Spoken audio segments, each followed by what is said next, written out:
Welcome to Behind the Muscle podcast. Today's guest is a prep coach and amateur bodybuilder. Today's guest is Calvin Burgess. Calvin, welcome to the podcast. Thank you so much. How are you? I'm doing awesome, my man. Looking forward to kind of getting to know you a little bit better, getting into your backstory. Before we get to that point, though, I want to ask you, Calvin, who are a few of your favorite bodybuilders of all time? So I knew you were going to ask me this. So I've been thinking about this morning. And, the more I think about it, the clearer it becomes that it has to be Dorian Yates for me. I just think that the physique he had was so dense and grainy and freaky. And that's the showing that I personally really like to see. But over and above that, I think the way that he trained sort of represents one of these positive steps forward and shifts in, the methodology that's commonly accepted now. So I think he did a lot for the industry on the back end through the training, through the programming. And then obviously he was just a freak. And so I mean, he's a legend in my book. Okay, who are some of your current favorite IFBB pro bodybuilders? So there would be two. One is a newer guy, Justin Shire. And that's purely just for, I think his shape and his general look is crazy. He hasn't done his pro debut yet. He just got his pro card, but I think it's going to be interesting to see what he can bring to stage with a little bit of size added to that. So I'm kind of putting him as my, not dark horse, but someone that I'm keeping an eye on, before they're in the top 10 and the top 5, because I think everyone kind of mentions those guys, right? Other than him would probably be a descendant of Dorian, so to speak, with Mr. James Hollingshead. Again, dense, freaky, grainy physique, which is really what I like to see. But I think on top of that, I think his mentality is really locked in. I think he's a very wise gentleman with the way he handles himself, in the social media landscape that is sort of bodybuilding now. It's a necessary evil. And I think he does a great job with that. I think he does a great job of focusing on himself, not paying too much mind on everyone else, and just being confident that as long as he's progressing his own abilities, his own processes, that it's going to be enough. Right. And I think that's extremely attractive in a competitor and an athlete. And then he rounds that out, obviously, with the training, with the physique and everything else. So I think he's a sort of a complete package of what I think a professional bodybuilder should be. And I think he represents the sport extremely well. So he has to be there as well. Well, I love both those current bodybuilders in terms of being your favorites. Now, I want to ask you, because I was really high on James last year at the Olympia, and I think I even had him in my top 5 or top 6, and obviously he didn't get there. Now we've got over 30 competitors, Calvin, qualified for the Men's Open, Mr. Olympia. Kind of setting your like for him, but just looking at James's physique and kind of from an outside perspective, where do you think he could possibly place this year at the Olympia if he brings in his physique 100% to his capability? It'll be tough for him to even land, I'd say, in like the top 8 to 10 with the current lineup. So I'm not going to hold out hope and say just because he's one of my favorite bodybuilders, I see him in the top 4 or 5 guys, just being realistic. And in this conversation, assuming, when we talk about this, everyone's going to come in at their full potential. And if that's the case, it's going to be hard. He has the size, but he doesn't have the shape that a lot of these other guys have.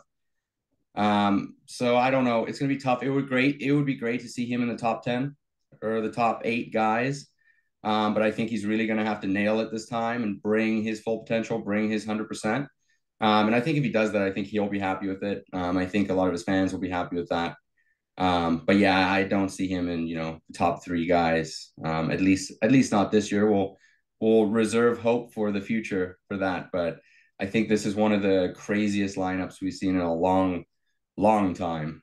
So it's going to be exciting. It's going to be tough for the guys, as it should be, and it's going to be interesting for the rest of us to watch. Yeah, 1,000%, man. I think everybody that I've brought on that we've got to the Olympia talk, man, we're all excited because I don't think there's ever been a lineup with this many guys and the depth. Plus, you've got the newcomers that are just exciting and could really mess things up in terms of that top 5, top 10. So good stuff. All right, Calvin. So why don't you let us know at what age you started lifting weights, and then why did you start lifting weights at that specific age? Okay, so I will shorten this as much as I can because my athletic past is a little bit cluttered everywhere. But I'll start by saying my mom used to compete back in the day. She had retired before I was born, but she had run a nutrition clinic back home. I grew up in South Africa, and we'll get into that. But so my point is, I was always around somewhat bodybuilding, but healthy living, weight trainings. I always knew that she competed.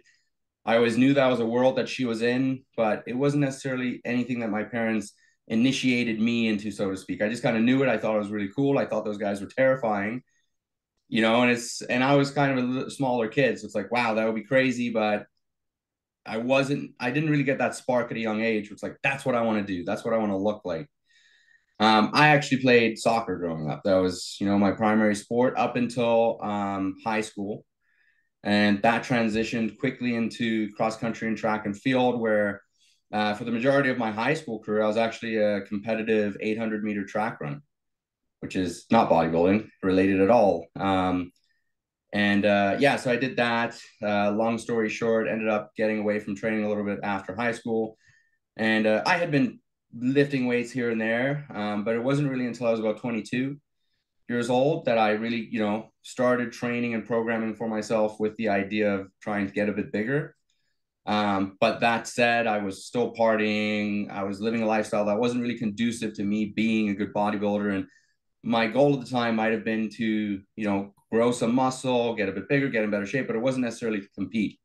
That didn't happen until I was 26. I'm 28 now. So 2 years ago, a little over 2 years ago, and it's right around the same time that I linked up with Nick, who's my coach, that I said, screw it, I'm just going to go all in. And I've just been living and embracing the lifestyle as best as I can ever since, just to see, how good of a bodybuilder I can be. So I would say 22 is when I sort of started again. 26 is when I really, really started, Excellent. Okay, now I got to ask you before we kind of get more into your childhood. You said that your mom competed. Did she compete in women's bodybuilding then?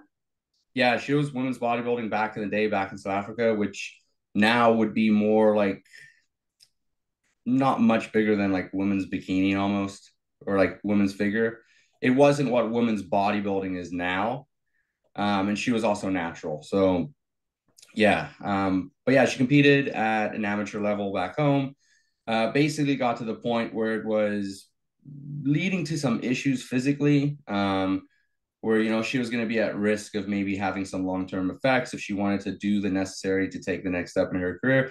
And she decided to sort of step back and then go the route of having a family and making a career out of being a dietitian, but not competing anymore. So a relatively short-lived career for her, but yeah, it's pretty cool. I mean, I have a little gym at home. I have a picture of her posing up in there. So one day I will hopefully have a picture of me next to it. Cool. Yeah. No, I love that, Calvin. That's very cool, man. Okay. So why don't you talk a little bit more about your childhood and your upbringing? Where did you grow up? You mentioned soccer.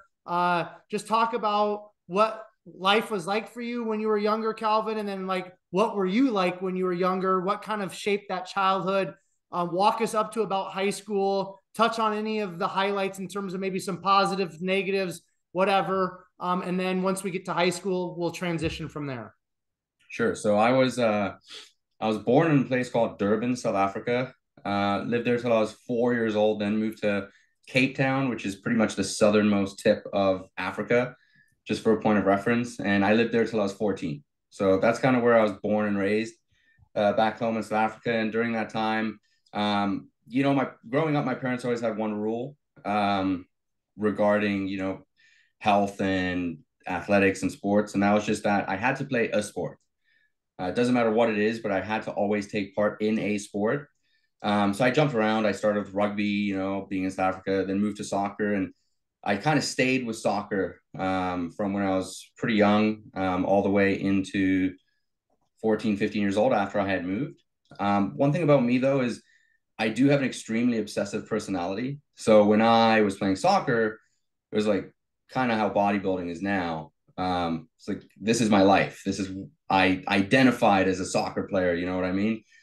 and it was my everything. Like I had extra practice with a coach that had taken a liking to me on weekends. I played academy soccer. It was kind of 24/7 thing. Um, and yeah, that was kind of just it, man. And then my dad works for an international company who had moved him to Canada. So he brought the family over when I was 14 years old. And it was perfect timing because we moved to Canada just in time for me to start high school. Because that transition can be tough for a kid. But for me, it was a breeze, honestly, because I moved here going into high school where a lot of kids are going and, you know, being awkward, not having like their friends with them or whatever. Yeah, ended up so coming here, started high school, and I actually went to a sports school. So basically what that is, it's called Bill Crothers High School, and they set it up for high performance athletes in that I think usually a class is an hour and 15, but our classes were an hour long so that the last class of the day we could have just to do our homework because a lot of us would be training before school, training after school, just to allow for everything we had going on outside of class with our athletics. So that was really cool. But I got accepted there for soccer and I played one season and then got recruited to go to the cross country team. And that quickly transitioned into track and found my niche with the 800-meter event. And then quick transition into being obsessed now about track and identifying as a runner, you know, and now that was it. And I was training, I don't know, with like all the extra things that go into it. I was spending 23, 24 hours a week with, you know, cross training, strength training, track training, all the rehab stuff. Like it was pretty intense. Did that. Best I ever did there, I think I was 14th in Canada for the 800, qualified for the nationals when I was 16 or 17. Did that, completely burnt out. It was a little much for me at the time, and then ended up just kind of finishing my last year of high school, enjoying what it's like to actually be a kid because I never got to go to any of the parties or any of the extracurricular fun things with friends. There was always I have to do my homework because on the weekends I have to go to a track event or I have to travel for training and da da da da. Um, and that was kind of most of my childhood, you know. So it got to a point where I was like, you know what, I just kind of want to enjoy the last bit of my high school, not having to stress about all this stuff. So I still was taking part in athletics. I started doing triathlons part time and whatnot, but I just enjoyed the end of my high school. Fast forward, well, did you want more as to what was happening in high school? Because I'm about to transition kind of into college. Yeah, just let me interject here quickly, Calvin. Yeah, So, sure. what was something that your parents really, instilled in you that you feel like kind of has carried throughout your adulthood? Oh, the most cliche thing a mother and father can ever instill in their kid, which is just, you know, if you want to do something and you work hard enough at it, you can do it. Which is, you know, the most run of a mill answer I can give you, but it's so true. And it was really powerful for me, and I still struggle personally with, you know, having the self doubt that maybe that's not the case. But I think just always being surrounded by that dialogue pushes me through those times to just keep working, keep your head down, and keep pursuing whatever it is you're pursuing. And probably the biggest thing was just me seeing my dad put that into practice. I mean, he's a corporate guy, granted, but he's one of these dudes that have, you know, 300 emails every night and he's working till 11, midnight, 2, 3 in the morning doing this stuff. And then he's up at 6 or 7 to go to the office. And just, you know, seeing that, I mean, it's not necessarily something I'm going to do with my life, but seeing that and seeing the success he's had is like, oh, okay, so you can probably apply that to anything and you can get to where you want to go, you know, and these places we want to end up that seem so far away maybe aren't as far away as we think, but don't think about that where we're going, just think about the work that needs to get done today, sort of thing.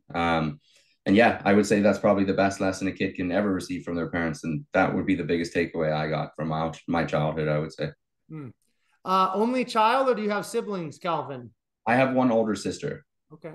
Yeah. Was she pretty heavy into sports and stuff then too, like you? Not as heavily, no. She took part here and there, but I don't think she ever found the passion in, you know, competing and training that I did. So she doesn't really do anything now in that regard. So yeah, no, it was kind of my thing. Okay, now this addictive personality that you said that you have, is that come from both your parents, one of your parents, or is that something that's unique to you? That's a good question. You know, I all my dad pretty much does his work, so I'd probably say he has it. You know, thinking about my mom, I would say she probably has it too, but maybe not to the same extent. And let's keep in mind this can be a good and bad thing, right? So it's not a bad thing not to have that. That is something that very much has to be targeted in the right way. Um, but yeah, I think I definitely did inherit it in part from my parents, maybe more so my dad, but that coupled with the fact that I can actually use that to be where I actually want to be and not just settle for, you know, maybe a job I don't like is probably a bit unique to myself. And I think that comes with the times we live in, to be fair, and, you know, the generation that I'm a part of as well. So, I mean, they didn't really have the fortune to think like that back in the day. You know, they were focused on, I mean, my dad was conscripted into the army. He was trying to get out of the farm town he was living in, and then later on getting out of the country. So he was just focused on the family more so, and I have nothing respect for that. And you know, now I'm in the position where I can, you know, sort of be a bit spoiled and think, well, you know what do I want to do that I'm actually passionate about? Uh, yeah. Hmm. Yeah, that I think you hit the nail right on the head. That you know, where we're at. So I'm 35, so I've got, you know, a few years on you, but you know, Mhm. this millennial generation and the generations beneath us.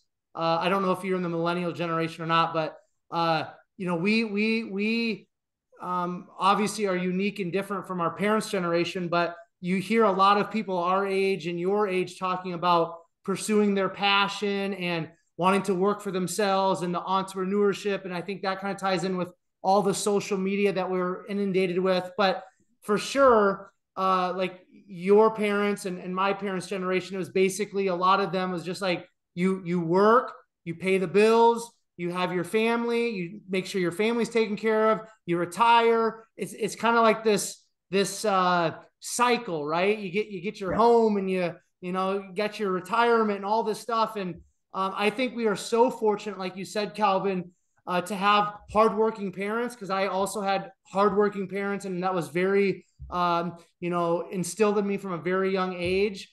But to have the opportunities that we have now to pursue our passions and to kind of dream and to know that we can go after these things and achieve them if we put in the work, like it's really it's a blessing, and it's awesome. You know what I mean? It's incredible. Yeah. Now, I want you to touch on, before we kind of get to post high school, what's life like in South Africa? I mean, I don't really know a whole lot about it, so give us a little insight in terms of what's South Africa like? What's it got to offer? Touch on that for a minute. Well, for one, I don't have to deal with snow as it's beginning to snow here, which is probably the thing I miss the most because I grew up on the coast. So, you know, most weekends I'd be at the beach, swimming in the ocean that I haven't seen in a while. Yeah, I mean, look, like growing up in South Africa, it's beautiful. That's probably the biggest draw, you know, and that's what a lot of tourists go. We have beautiful mountains, we have beautiful national parks. It's just a beautiful country, you know, physically. And that's great, but it is a third world country technically.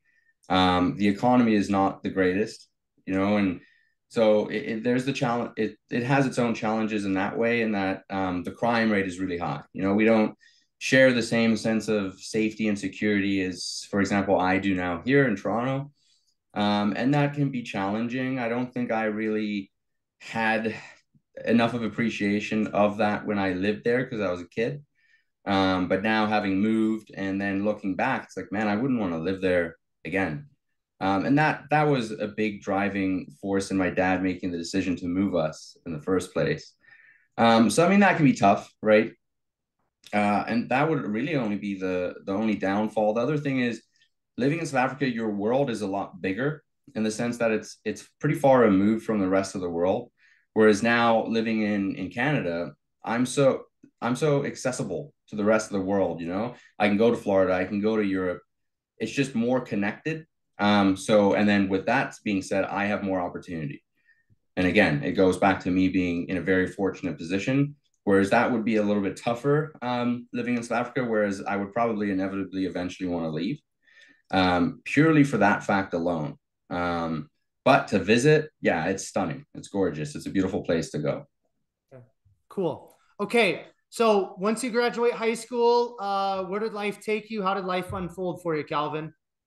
Yes. Okay. So I actually worked in the fitness industry in a way. So right after high school, and partially in high school too, I was working in a gym uh, on the sales side, selling memberships and then personal training at the same time. So I have been personal training on and off for years and years and years. But that was sort of my first initiation into the industry side of it. And I worked at a commercial gym, kind of a high end executive type thing. And it was not a very good introduction for me. Just, you know, the guys I worked with, selling memberships for or selling training programs for the money, but not to actually get anyone results, sort of thing, which I've never been able to subscribe to that method of thinking. Yeah, so that wasn't great, to be honest, and kind of left the industry for a couple years after that. Went to university, ended up going to college for the trade. So I went to college for HVAC, graduated and spent a few years as a refrigeration apprentice.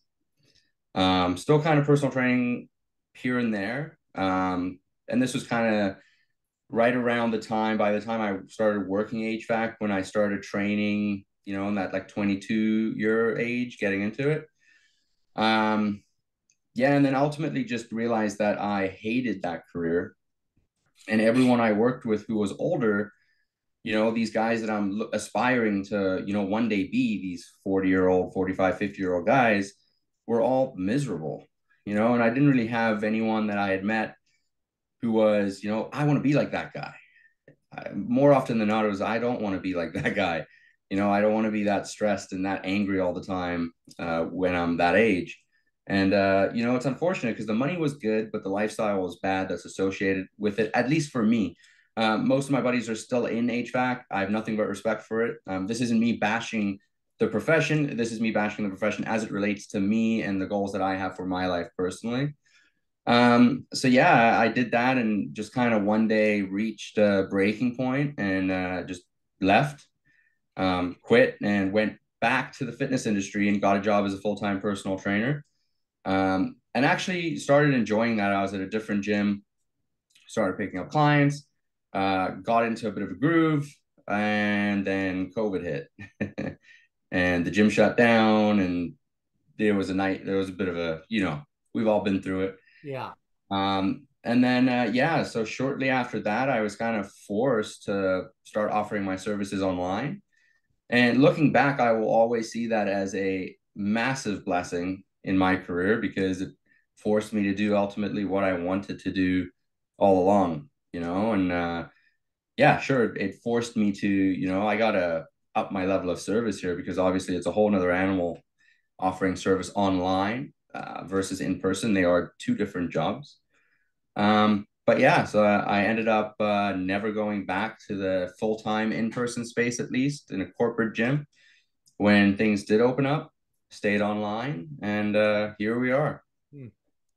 Excellent. Okay, some things I want to pull from you in terms of kind of the business side of things and career side. Now, you said that from right out of high school, you got kind of into the fitness industry and personal training. So, you know, when you were in high school, is that actually something that you were kind of like drawn to, or you were thinking about like this is what I want to do with my life? Because a lot of people don't start personal training necessarily right out of high school. They usually go to college or get into some other career field first. So, talk to us about that for a minute.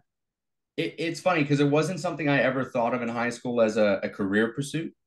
It was more just I have a passion for this, so I was just doing it for anyone that wanted help, you know, not to be paid or anything. It was usually just, oh yeah, I can do that for you, you know, almost me being like, hey, look at me, I know something about this, I can help you a little bit. Um, so yeah, I would just really do it for my friends, you know, and then get extremely frustrated if I give them a program and they don't do it. Because I just enjoyed it. And you know, looking back, I'm sure a lot of those programs were trash, comparing that to what I know now. But yeah, I was just kind of doing it sort of as a hobby, you know, filling a bit of that gap that I now had from not competing in a sport anymore. You know, and that was kind of in the gym room, that was running, that was swimming, that was triathlon training protocols. It wasn't bodybuilding per se. But just, you know, like sort of getting into a bit of the coaching mindset, I would say that kind of started then. But I never even thought about, hey, I can get paid for this. It was just, I enjoyed it. Oh, well, what am I going to go to university for? You know, and it was just two separate things. Which, you know, looking back, yeah, of course, maybe it would have been nice if I had that realization back then, but I didn't. But ultimately, I like to think about, you know, it just proves that this is what I'm meant to be doing, because I pursued all of these other paths and still ended up back here. Right. So But you did say that you started personal training in like an actual gym, right? And got well, absolutely. I guess you got into sales, and then eventually you got more into the personal training. So Yes. I want you to talk a little bit about the sales side of the fitness industry and the gym industry, because that can be, you know, some people really love it and they enjoy it, and other people, kind of like you, it leaves a really bad taste in their mouth. So what was it about, you know, being on the sales side of the gym business or fitness industry that really left that bad taste in your mouth? And what were some of those things that, you know, now as a coach and a trainer online, what are you trying to avoid in terms of like some of those things that you had to maybe do or practice when you were on the sales side in the public global gyms? Yeah. Okay. So I worked at a facility. They're no longer around, so I can mention their name, called Pavilion Fitness. They're a huge, like very fancy kind of executive facility, massive facility, state of the art change rooms, good equipment. We had a hockey arena. We had all these extra things, right? But they were a little bit corrupt. Whereas, you know, I was friends with the head accountant, and I used to talk to her when she was taking breaks. And she straight up told me one day, if they investigate our books, we will get shut down. Can't tell you why they ended up getting shut down, but they got shut down eventually. So with that, you know, there would be times where my commission checks wouldn't be what they should be. They would be late. They wouldn't be on time, and I was selling packages that were not cheap. You know, so like you want to get paid what you're due. Selling these large packages, these large memberships, and you're adding on personal training. You're adding on this. You're adding on extra towel service. Blah blah blah blah blah. And yeah, so with that, it was a little bit corrupt. In there was like politics going on, which isn't not a fun thing in the fitness industry, but it's pretty common. But the thing that really had me leave, and just put a bad taste in my mouth, and it's not necessarily reflective of, you know, the industry per se. It's more reflective of the facility I was working at the time. I just wanted to wash my hands from it. So they needed help so we ran summer camps for little kids. And they asked me to help a couple times. So I helped a couple times, when sales was slow. And I remember once the kids were swimming, and we had enough kids that we probably should have had two of us in the pool with them. And I was the only one. I complained about it. I had told management, you know, we need to do a better job here. And long story short, nothing happened. I went back to sales office, ended up leaving for other reasons with not getting paid, da da da. But a couple months after I left, I found out that a kid drowned, because they weren't paying attention. You know, the person that's supposed to be watching was on their phone or something, and then there was a kid at the bottom of the deep end. Um, and I heard that, and I was like, you know what, screw this, you know, like, and it maybe isn't a logical thought because it was just very specific to this facility. But I was like, you know, like I'm already pursuing other things, so to speak. And just left it, and then found out they got shut down. And then later got indoctrinated back into the industry and realized, you know, it's just bad management of one facility, and it's very sad. But that was what happened there, and I was just done with it, Hmm. to be honest. Yeah, for sure. Now I just want to touch quickly on the HVAC, experience that you had, because, a lot of us, we've had all kinds of different jobs. I could spend the next 15 minutes listing off all the jobs and things I've pursued over the years since I graduated high school. But now you said that basically my takeaway from what you were talking about your HVAC experience was you learned that this is not the career you wanted, and you didn't want to be like these guys when you were in your 40s and 50s. Now, in terms of actual takeaways from that career experience that maybe even ties into what you're doing current day as a coach, is there anything that you look back at like, man, I wasn't necessarily passionate about HVAC and I didn't really like the work or whatever, but I'm glad that I had that experience because of this or that. Is there anything that has kind of tied into what you're doing currently as a coach in terms of the HVAC experience? It's funny you ask, because I've never really thought about it that way. Because I really didn't like that job. But thinking about it now, probably what I would say is, so I was an apprentice, and when you're an apprentice in refrigeration, you have a 5-year set plan where year one, you're earning this, year two, you're earning this, year five, you're earning this. And then when you're a full mechanic after that, which is what we call it, you write your final exam, you're earning this. And beyond that, you get your overtime, and that is your pay. Like you already, like I knew what I would be earning when I was 40. It's all a very set plan, which can be, a little depressing if you think about it that way. But and this is me thinking out loud, because again, I haven't really thought about that aspect of it, but I think it is important to have that plan. And obviously when we're running our own businesses, it's not so black and white, because we don't know, we don't have the absolutes of next year I'm going to bring on 20 more clients in the first X months. We don't know that, but it's important to have those goals so that you can sort of plan the trajectory of your life. And I don't know if that's necessarily something I would take from the trades. It's sort of something we should do anyways, but drawing that connection, I would say that that's probably, if anything, that would be the takeaway. And that having, a structured approach, especially when you're running your own business, it's so easy to get stuck into, oh, this needs to get done today, this needs to get done this week. And we're not thinking about next month. We're not thinking about quarters. We're not thinking about 2 years from now. We're not projecting where we want to be. And oftentimes that inhibits us from getting to where we want to go. So I would say that would probably be the biggest takeaway. It's just trying to introduce some structure into our businesses that we own and we run. Excellent.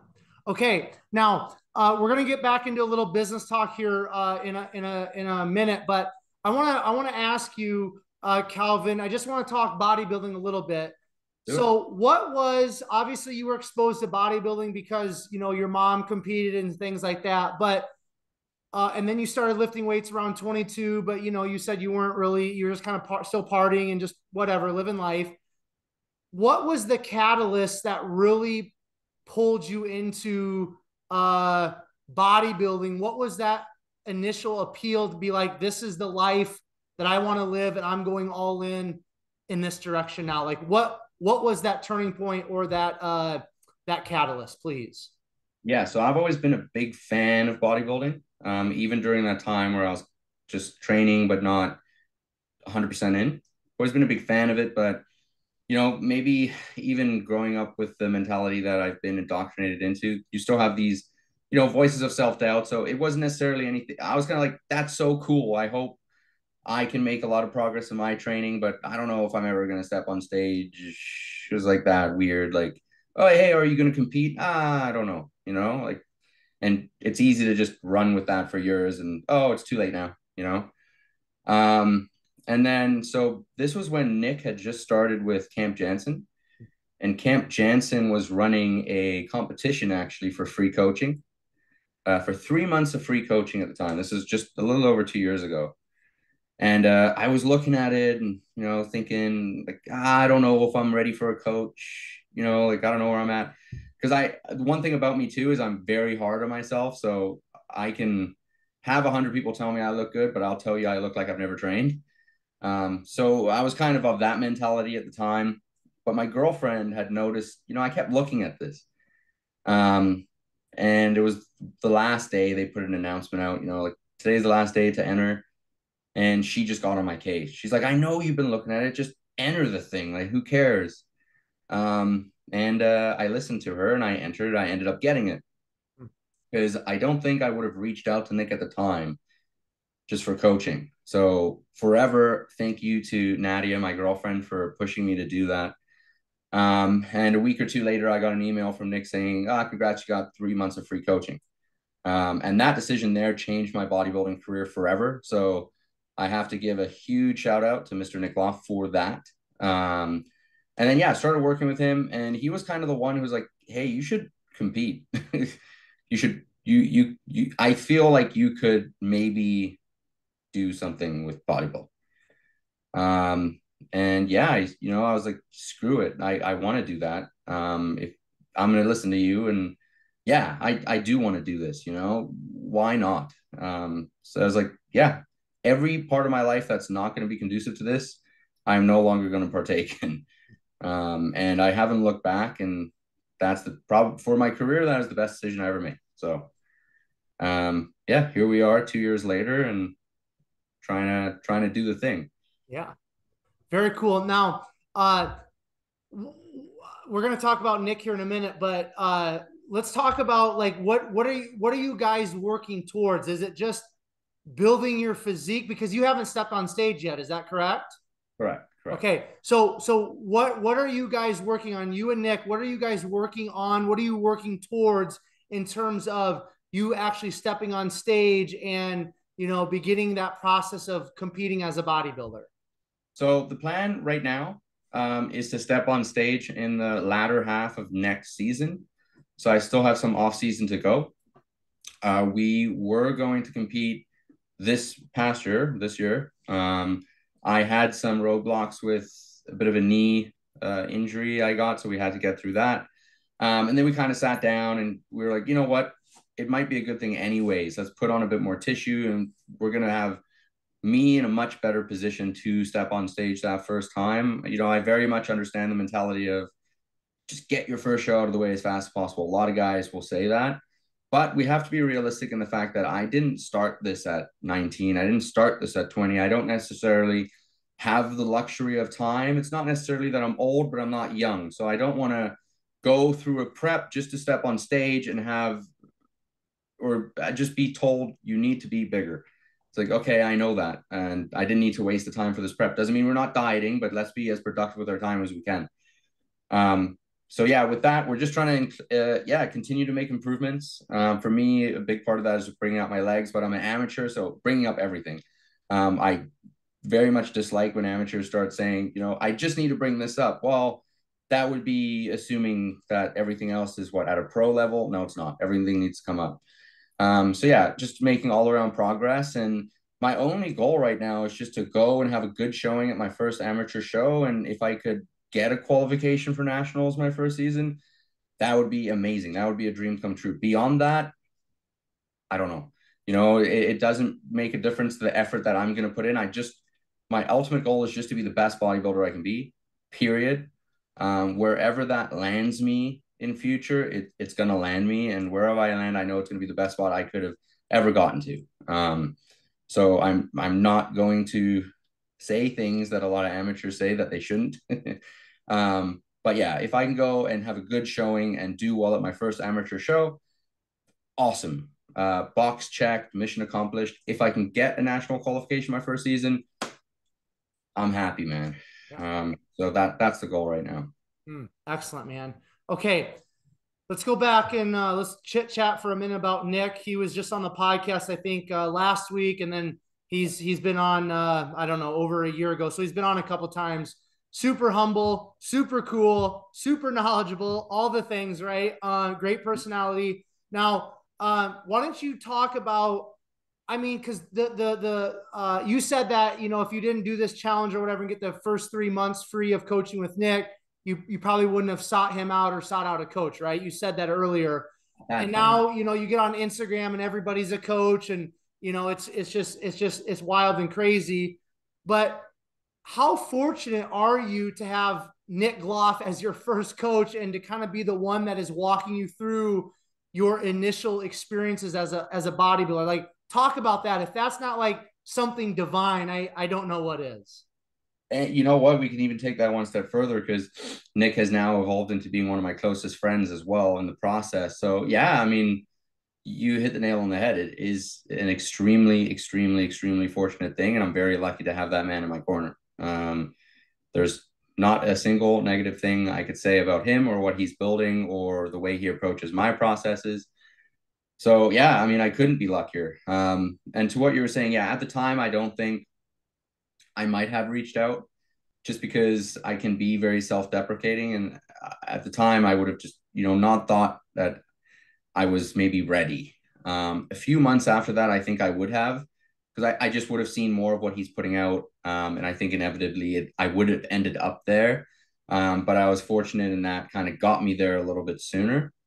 But yeah, I mean, we couldn't work better together. Honestly, Nick, the level of effort and detail and passion he puts into all of his clients, I'm no exception, is next level.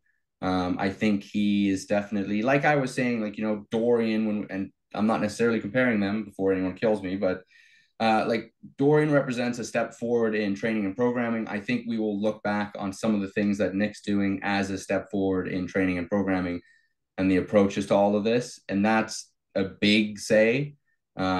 Nick would never say that, but I am going to say that.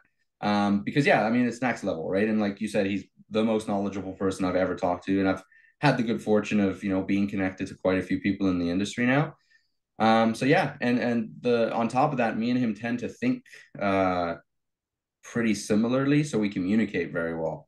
And that's helped too. So yeah, big shout out to Nick. Couldn't be more lucky to have him in my corner for sure.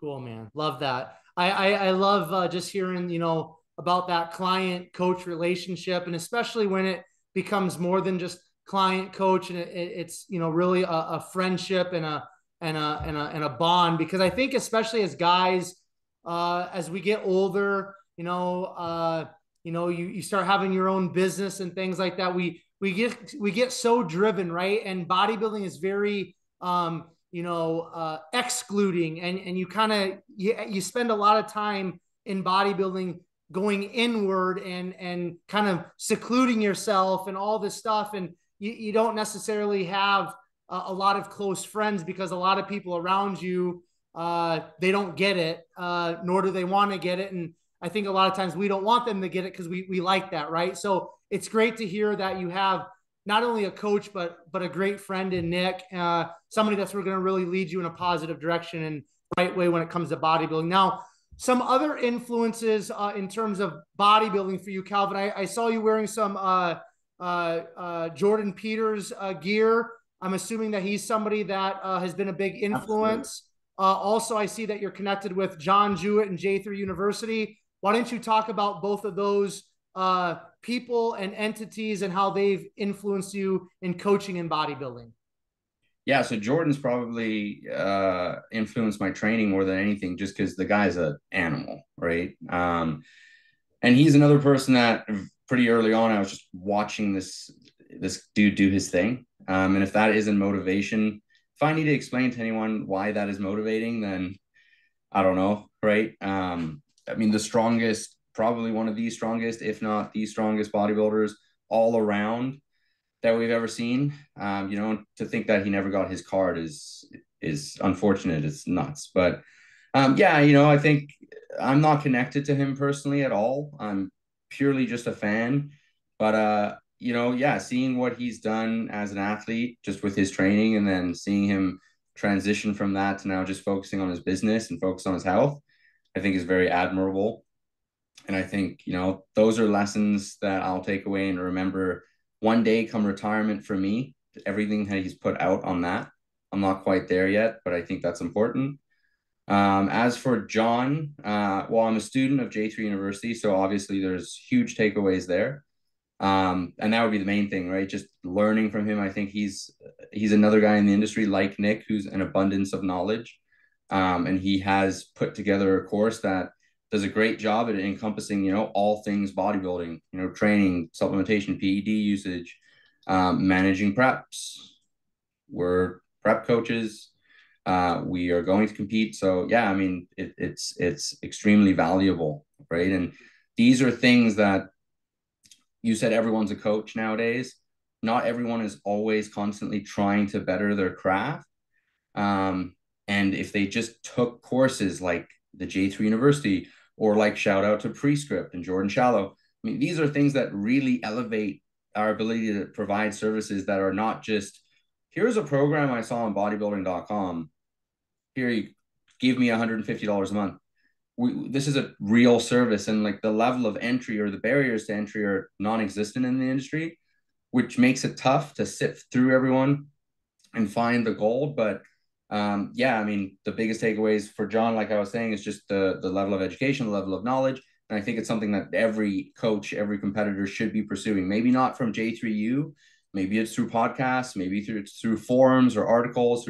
I mean, pick up an anatomy textbook and it's going to put you head and shoulders above most people, right? But just the continual learning, and the John is part of that. The Nick is part of that.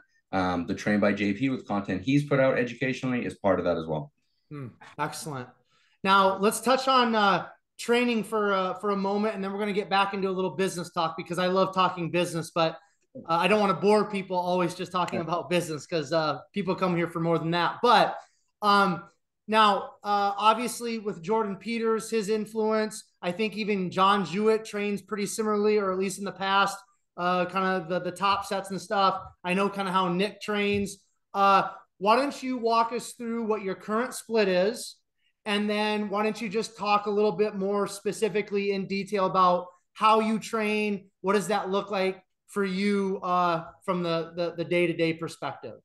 Sure. So I'll make a quick note here on my mentality when I started and how it is kind of cool to see how it relates now. So when I first started, taking a little bit more seriously in the sense of I want to train to gain a bit of muscle.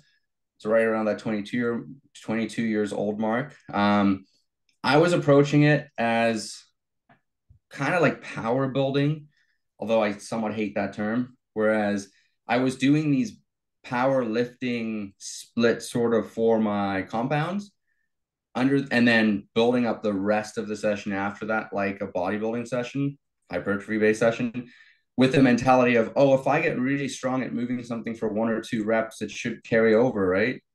Which is part of the way there, but there's a lot of missing pieces. The cool thing about that is, I link up years later with Nick, obviously leaps and bounds ahead of where I was when I linked up with him with training. But he tends to say, move powerlifting loads for bodybuilding reps. So it's cool because it kind of expands on the mentality I used to have. So it works really well. But yeah, my split right now is push-pull legs on a double rotation. So I have A and B rotations. And then I do have one shoulder and arm day in there because my arms are garbage and they need to come up. And then, yeah, just very well-rounded. Everything gets touched. Lower volume for the bigger movements, higher volume for the small things, shoulders, biceps, triceps. I'm seeing that every upper body day pretty much. And then obviously the big things are broken up into push and pull sessions. Legs are biased towards quads or hamstrings, but still everything's really seen both days. So yeah, I mean, it's a pretty all-encompassing approach. Sessions can be long at times just because we're fitting everything into a push session or a pull session. Same with legs, like my legs need to come up. So there's a lot to get done. But yeah, it's good. And again, Nick and I, he definitely has more say, but we're sort of at the point where we're putting my programs in together or putting them together. And yeah, I mean, it's perfect. Everything's running just as we needed to. Yeah. What movements are you using for biceps and triceps to work on those garbage arms, as you said? So it starts with being able to know when we're biasing different length tension relationships. So, and this comes to like the balance training. So we'll do like a high cable bicep curl for the shortened, then we'll go to like a preacher curl for the mid range and go to like then an incline curl for the lengthen. So it's fitting all of those pieces in within, you know, any one rotation. Obviously, biasing mid range movements like a preacher curl. We do a lot of single arm preacher work, machine and dumbbell, and then lengthen ranges. So like incline cable curls with a hammer grip, with an open grip, and then like high cable stuff. I don't do all too much dumbbell stuff anymore. It's mostly cables, mostly machines. Really, the only dumbbell stuff I'm doing for arms right now is some preacher work, and that's just so we can better, you know, manipulate the tension through the movement, and then keep form strict and where it needs to be. Excellent. Uh, Now let's go back to a little business talk. So you said in 2020 when COVID hit, you kind of transitioned from in-person personal training to online coaching. Practically speaking, Calvin, what does that look like? I mean, we all get what you said, but how do you go from being in a gym for 8 to 10, 12 hours, training people in person, to then going and being full-time online coaching training? How does that work? I'm asking for myself as well, because that's something I'd love to get into more in the future. Well, my days were no longer 10 or 12 hours because I had no clients. When you start, you know, one, it's hard to poach clients from a big box gym. And two, most of the people I was training are Gen Pop, and online coaching isn't going to serve them very well. You know, those are people that typically need hands-on. They need you there, taking them through it. And that's also, the adherence is going to be there if they don't have somewhere to go at a certain time of day. So aside from changing sort of demographics, now I'm sitting at home going, how do I get clients? You know, I don't have a big Instagram, but I have enough following now that I can draw a lot of clients, a lot of eyeballs there, and then get most of my clients through Instagram. I'm starting my YouTube, et cetera, et cetera. But at the time, I didn't have many followers. So you kind of just start reaching out to people. And like, I'm not saying what I did was the best framework, because it definitely wasn't. You know, I had to figure it out as I go. But I think the biggest thing for me with my initial clients was just walking the walk and putting stuff out on the social media platforms and saying, hey, I offer services, but look, I actually do it too.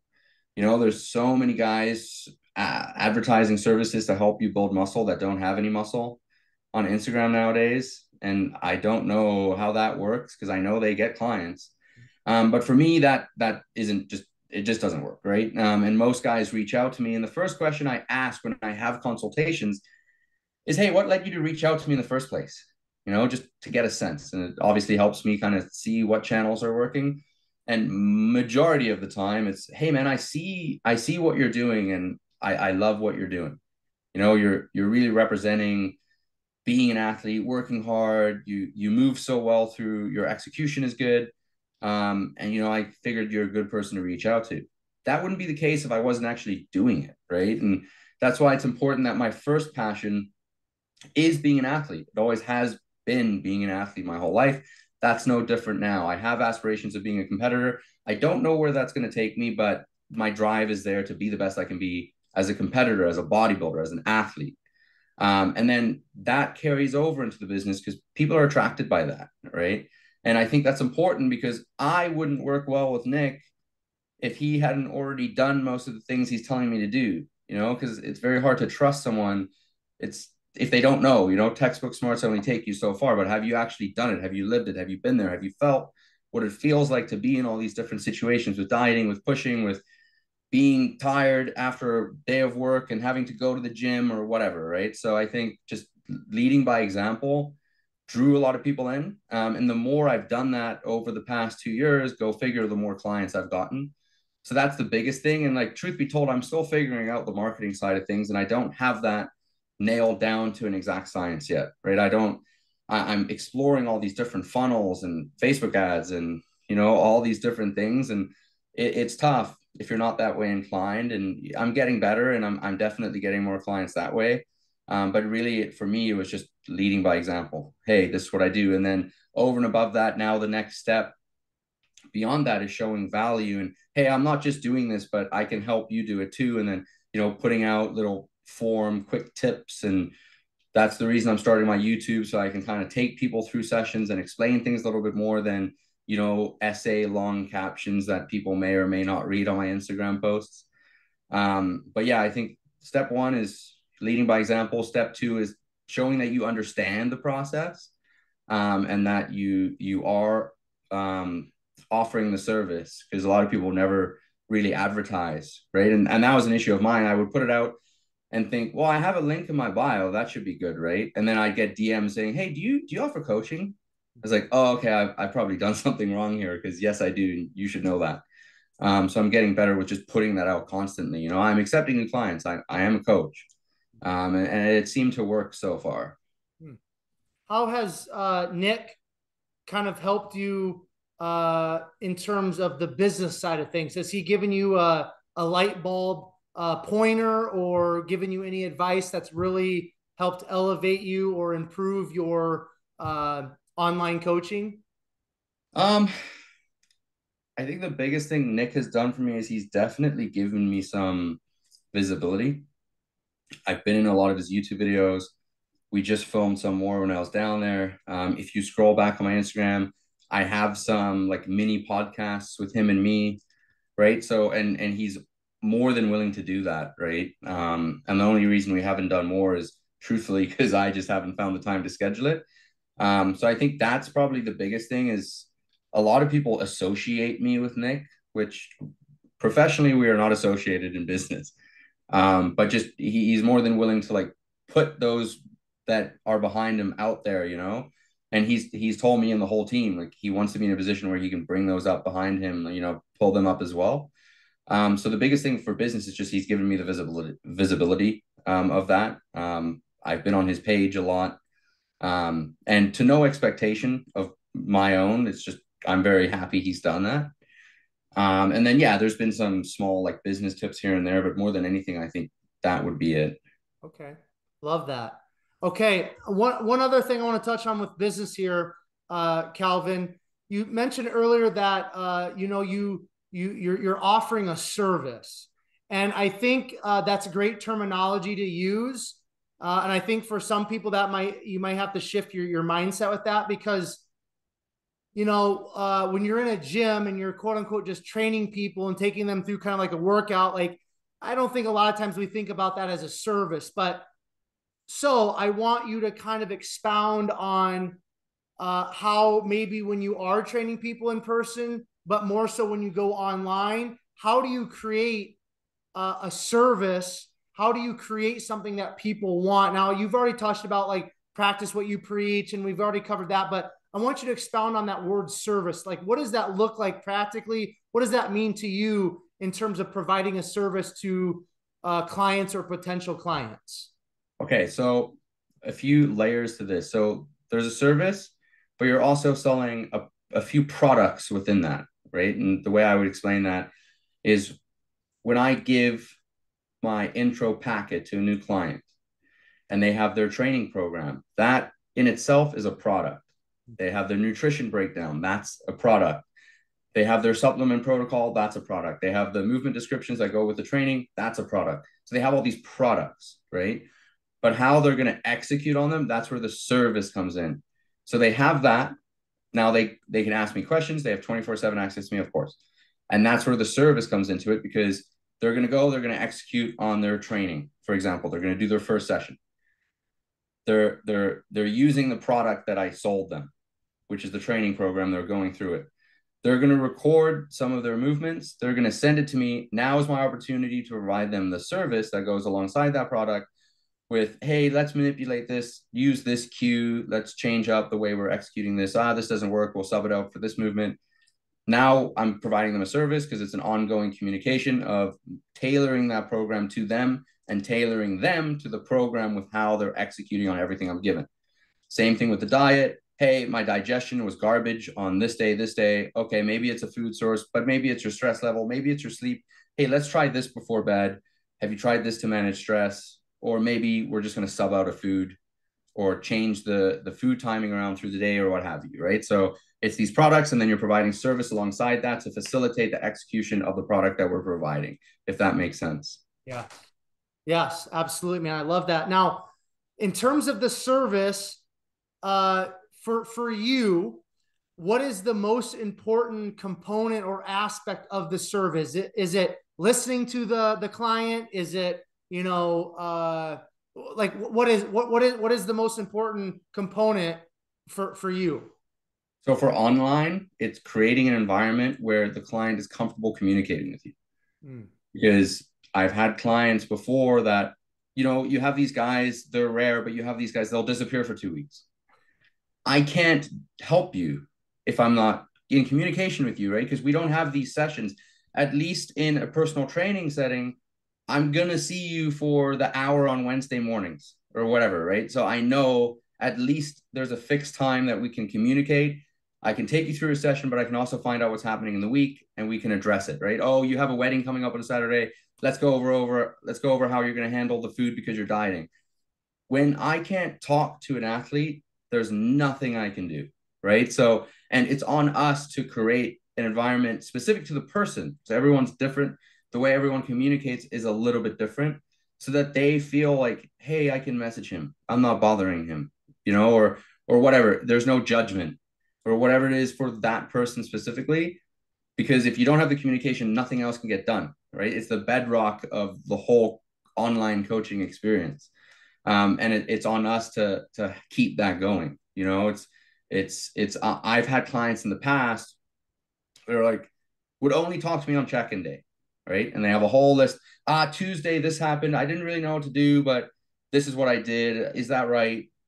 But the check-in's on Thursday, and I'm going, hey man, message me on Tuesday when that happens, because I would have rather had you do A, B, and C. You know what I mean? So it's just having that open line of communication, and that's not a selling tactic. That actually makes coaching easier, having that open and having people feeling free to reach out. So I think it as simple as it sounds, it just comes down to having that constant communication. Yes, excellent. Okay, this is something I asked Nick, and he said he's a work in progress when it comes to this.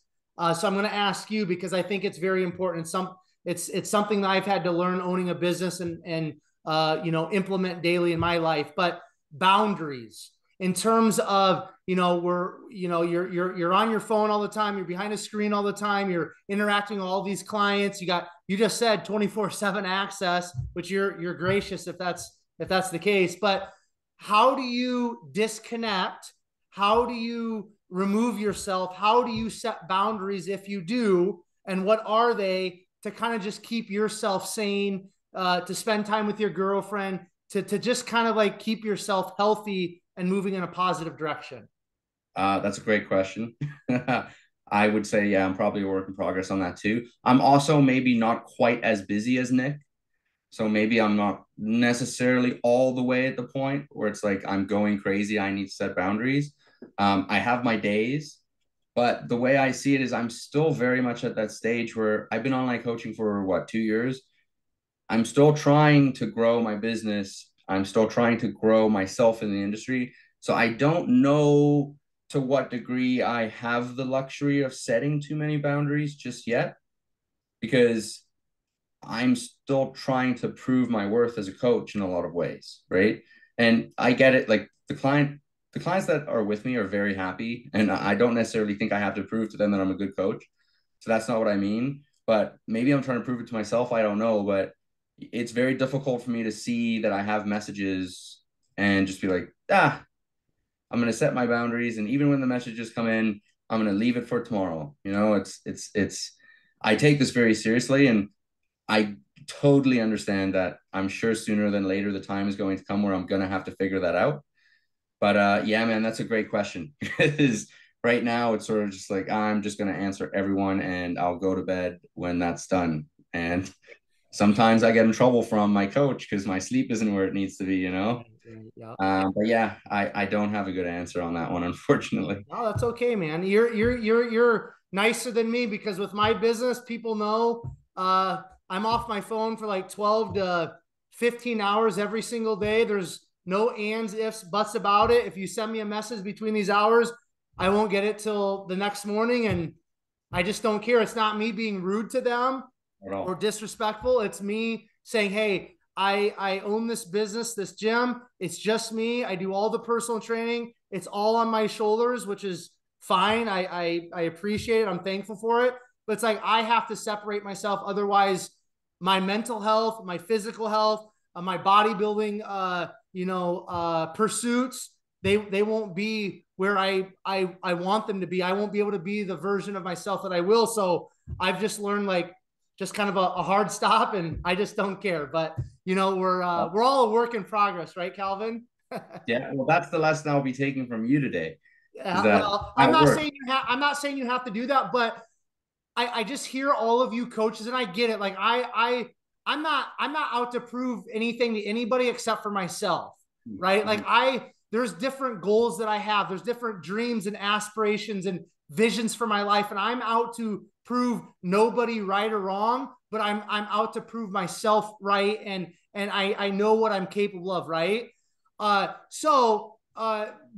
for myself, like I just know that if I want to accomplish everything that I want to accomplish, like I have to set certain boundaries to keep my mind, my body, my spirit, everything just moving in that positive direction, because I know I've been in that place in the past where it's like I just go nonstop, and eventually I don't care how hardcore you are, like you burn out, and you get sick, and then your progress goes backwards, and then it's a mess, right? But I understand that grind and trying to prove and trying to make things happen, because like you're like, well, when I'm sleeping, somebody else is outworking me and getting ahead. But we have to shift our mindset and realize like that person right now in this moment, in this time frame, they might be getting ahead of me. But in the long run, I know if you burn the candle at both ends of the stick, there's no stick left. So Mm-hmm. that will eventually catch up to that person. And just like in bodybuilding, it's a sprint within a marathon, right? You've Yeah. got to take care of your business every single day, knowing that it's the little things today that add up and compound to tomorrow. Same thing with building a business and trying to prove. It's like, hey, I'm going to take care of my business today and have these boundaries today, take care of my health today, because in the long run, it's going to pay off. Does that kind of make sense? 100%. Yeah. 100%. That makes sense. Anyways, that's just some stuff I've learned. Now we're going to wrap it up here, Calvin. But before we Sure. do, where do you train at? You said you're in the Toronto area. What gym or gyms do you kind of call home there in the Toronto area? Yeah, so I train out of a local gym. It's the one that you'll typically see in my Instagram videos. It's called Body Vision. It is a standalone facility, so they're not like a big box or anything. They have pretty good equipment. I'm also extremely lucky that I don't know if you'll listen to this, but Tenzin, who manages that facility, this gentleman is very receptive to my suggestions on equipment. Just for example, recently he asked me, what can we get? I was like, you know what, it would be really cool if you could get some of the Nautilus Explode pull pieces, the vertical and the horizontal row. And he came up to me a couple days ago and he's like, hey, look what I ordered. And they're on the way. Win. So yeah, I mean, I think it's going to be pretty good because I'm working with him to get some more equipment in because he wants to turn it more into like a bit of a bodybuilding mecca for the area, so to speak. And he has space. We have another room to expand in. So it should be interesting in the next few years. Yeah, that's the gym I'm primarily based out of. Pure Muscle and Fitness is about an hour from me. So just a little bit too far to make it my daily gym. Unfortunately, I did try that at one point. Didn't work out with 4 hours a day with travel. So that was about a week before I realized that wasn't possible. But I do go there occasionally. So Pure Muscle and Fitness is kind of the special treat facility I train out of. And it's one hell of a special treat when I get there because that place is amazing. But yeah, my regular gym is a facility called Body Vision, just down the street, 10 minutes away. Cool. What are there any Canadian bodybuilders, Calvin, when you were a little bit younger or even current day that you kind of look up to or really respect what they're doing currently? Yeah, I mean, I used to watch a lot of Regan Grimes content and thought and still think, I mean, he looks fantastic. I don't really watch too much of it anymore, just because there's so much content to see, honestly, from everyone. But yeah, he was definitely probably one of the guys I watched the most, just because he's for how he looks for how young he was a few years ago was nutty. And he's another guy I still think is far from reaching 100% potential. And I really hope he lives to pursue that, because it'll be very interesting to see that on an Olympia stage. I think he's still a few years away. And I don't know what he's going to have to do to get there. I know he's changed coaches recently. I think he's working with Milo, so we'll see how that pans out. But yeah, he's probably the Canadian that I watched the most. But obviously there's Ben Pekulski too. Trained with him actually once, him and Jordan Shallow at Pure. So that was fun. But would have loved to do that in his prime, although I probably wouldn't be sitting here if I did, because he was a monster. And then yeah, just being at Pure, I mean, I see all the guys at Pure, right? All the HD guys. But Regan's the guy I probably followed the most. Cool, man. What are a couple of your gym pet peeves, Calvin? Ah, good question. I try not to have a lot of gym pet peeves, because I think it gets taken way too far. I think recently I've seen a bit of a trend on Instagram where everyone and their grandma has a pet peeve they want to make a video about, and it gets a little bit annoying. But I mean, yeah, the obvious ones, like there is a gentleman at my gym who's he's a nice guy, but he's famous for having 20 sets left on anything he's using, and it's always what I need. So it's a little frustrating. But I would just say people that take themselves way too seriously, right? It's important to take your training seriously, but if you take yourself too seriously in a gym, I find it incredibly annoying. Like, for example, there's a lot of tripods being used. And hey, I film my stuff too. I get it. But when I see these videos on Instagram about kids getting mad because someone walked in front of their video, I want to snap their tripod in half. Like it's ridiculous. I think people are so self-entitled, and a lot of people forget nowadays that we're all sharing the space. Bodybuilding is a unique sport where the highest level guys often share facilities with the general population. And I understand if you're a pro, or you're trying to get your pro card, or you're high level amateur, you still have to respect the fact that other people are using the facility with you. You should still rack your weights. You should still put everything away. You should still be clean. So I think that would be my biggest pet peeve, is just people when they take themselves too seriously and they think they own the space. Yeah. Right. Or it's like sometimes I'll ask to use like a pin loaded machine that's very easy to share with someone and get told no. It's like, oh my God. Right. Like it's important to share when we can. But yeah, I really just like people that take themselves too seriously. It drives me crazy. And maybe this is a downfall of mine, because I do tend to get quite a lot of people trying to talk to me while I train, which I'm gonna say it can be annoying at times, but I'm reluctant to say that because I appreciate very much that people see me as someone they can ask questions. Um, but like I'm happy to oblige when that happens. I'm never an asshole. When I was starting, I had a few guys that were close to or current IFBB pros who were just assholes to me because I was the skinny little white kid asking for like, oh, hey, are you still using those dumbbells? And they just death stare you, which is like, hey, man, like just be nice to everyone. You never know like what the person's going through or what they're trying to accomplish in the gym. So yeah, just remember that we all share the space and it's a community at the end of the day. So Yes. Love that, man. That's wise words. Okay. Last thing here I want to touch on with you because I think it's important. You said earlier, or said something in the direction of going all in, right? What does it mean to you, Calvin? And this can be bodybuilding because that's kind of what you talked about earlier, going all in with bodybuilding when you kind of like, this is what I want to do a couple years ago. But bodybuilding, business, relationships. I mean, what does it look like from your perspective going all in? And just expound on that for a couple minutes. So bodybuilding would be probably the best metaphor for this, just that it's a unique sport with it being a 24/7 lifestyle pursuit. Um, our off seasons often involve more work, where most other sports off seasons are, hey, it's time to go on vacation and have a cocktail. So we don't really get time off. So going all in means you're actually taking that seriously all the time, right? And I'm sure you get this, a lot of guys get this, it has to be something that's constantly in the back of your head. And you have to control that, obviously. But, even when I'm going for a dinner with my girlfriend, I'm thinking, is this gonna like is this okay for my plan? Even if I'm going off plan, is this gonna throw my digestion off because I have to eat another meal before bed? So all in just means you're always taking it seriously, and you're never stepping away mentally and saying screw it. Whereas I know a lot of good amateur bodybuilders here, and it pains me to see them. It's rave season and they take 2 weeks off and they do a bunch of drugs and they eat McDonald's. It's like, dude, that's not all in. That's not all in, right? I don't care.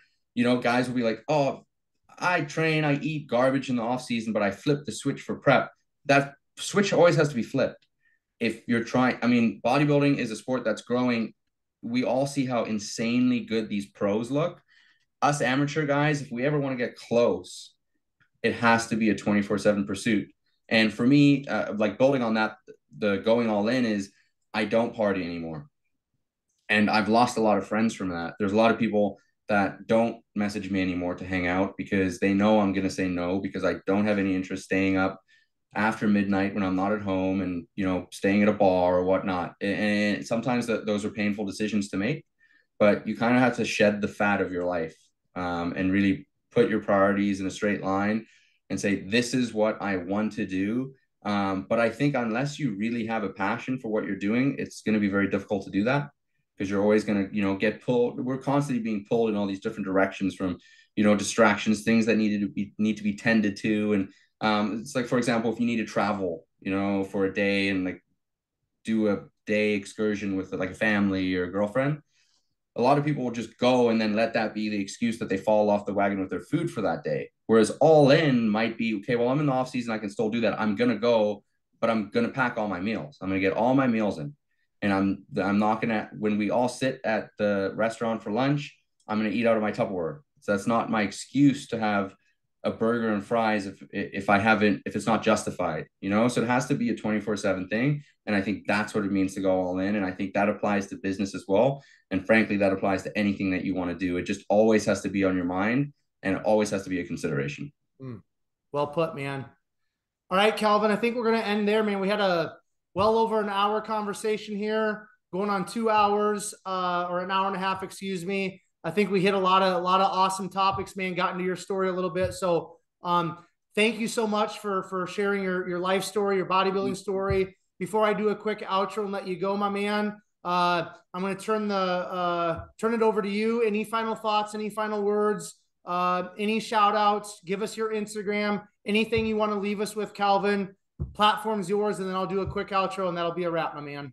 Sure. If anyone wants to follow me on Instagram, it's at Kelvin Burgess _. I just started a YouTube channel. I'm trying to appease that beast. And that's just at Kelvin Burgess.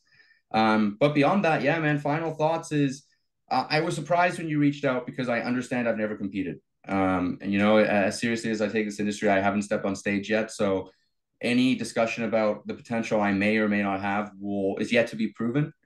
Despite everything I'm putting out on Instagram, I'm well aware that it all means nothing until you actually get under the lights and prove what you have. So you still reached out and you still asked me to come on, and I deeply appreciate that. I'm a fan of your podcast, and it was really exciting to come and, meet you and have the conversation we had. So thank you so much, man. I appreciate it. And I hope to come back on in future and be a whole nother animal.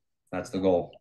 Hey, you're welcome, Calvin. And that's the thing, man. It's not all about, people being on stage or being pros, man. It's like my joy is really just bringing people on that are passionate about bodybuilding as I am. And we talk shop, we talk life, we talk bodybuilding, and people can relate to us because we're just normal dudes that love bodybuilding, right? There you go.